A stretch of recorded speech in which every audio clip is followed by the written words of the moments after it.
Within a short period of time, intellectuals were isolated, either in jail or in monitored compounds. This was the case for a lot of writers in Romania. Otherwise, they were pressurized into leaving. My office was trashed, my documents stolen, the filing cabinets emptied when I arrived one morning. From then on, I was no longer allowed to teach. I was a teacher. And no longer allowed to do any research. I was a social scientist. I had to remain in my empty office with no pen or paper from 9 o'clock to 3:30. That is during office hours.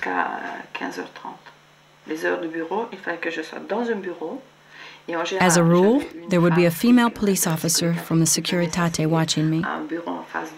She would sit in front of me making sure I wasn't doing anything. I was not allowed to read or write, and I had to remain at my desk.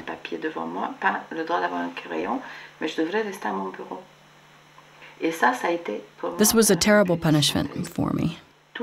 Every day, I would sit at my desk, doing nothing, with no telephone. It got on my nerves, and one of these female officers, there were several watching me in turns, because sitting all day on a chair was tiring. It was like torture.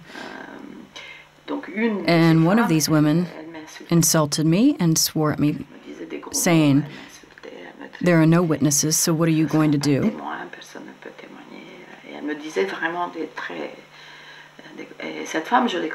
I bumped into this woman after Ceausescu's fall. She is retired now, and that's it. There's nothing we can do. I have to mention that teachers were closely monitored. Trials were set up. Teachers would convene in what was called the party cell, in a secondary school, for instance.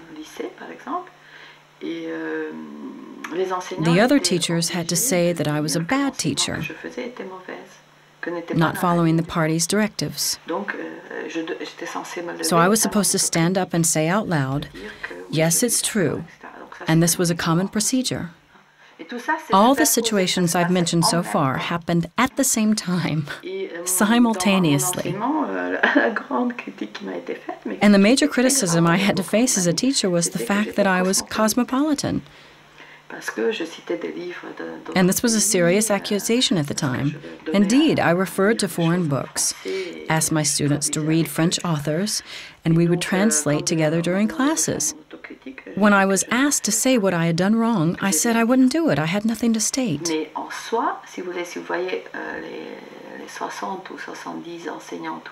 But when you see 60 to 70 teachers around you, and you see fear in their eyes, and I'm saying, I'm doing my job, you feel completely alone for saying what seems today quite trivial.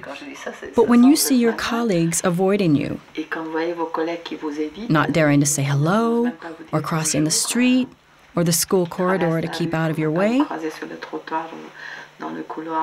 you feel really, really alone.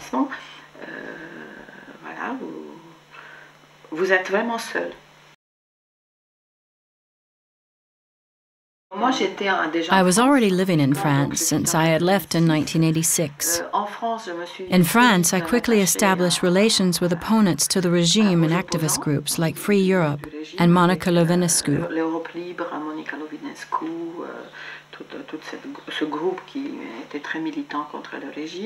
And one morning, I received a phone call from a journalist from Channel 5 in France who said, "Jump in a taxi and come here. We have live images from Romania, in Romanian. We don't understand what they're saying, but it looks like a revolution's underway."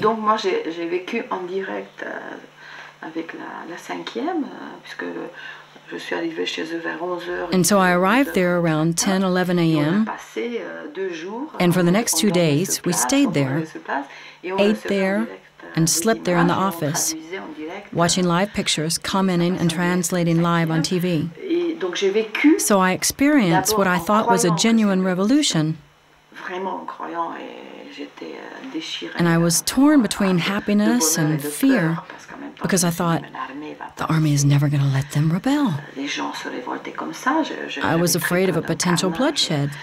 And at the same time, I was puzzled by them letting Ceausescu flee without arresting him, with no possibility of a future trial. I started to realize that this was a stolen revolution, as some Romanians put it, because of the orchestration by the army and by Iliescu, who then came to power.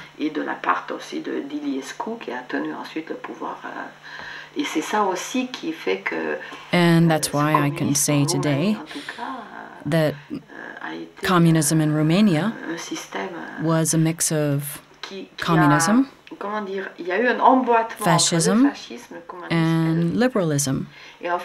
In fact, the liberals, today's numerous wealthy citizens, are the ones who profited from the communist regime and who succeeded in quickly privatizing companies, finding fiscal niches,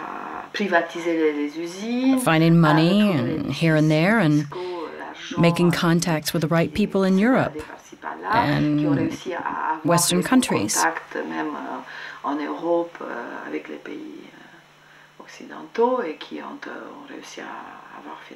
In the end, those were the ones who got into power. Iliescu made it possible to recycle Securitate's officers in the new liberal system. That's why it's tricky to pit the communists, fascist, and liberal systems against one another.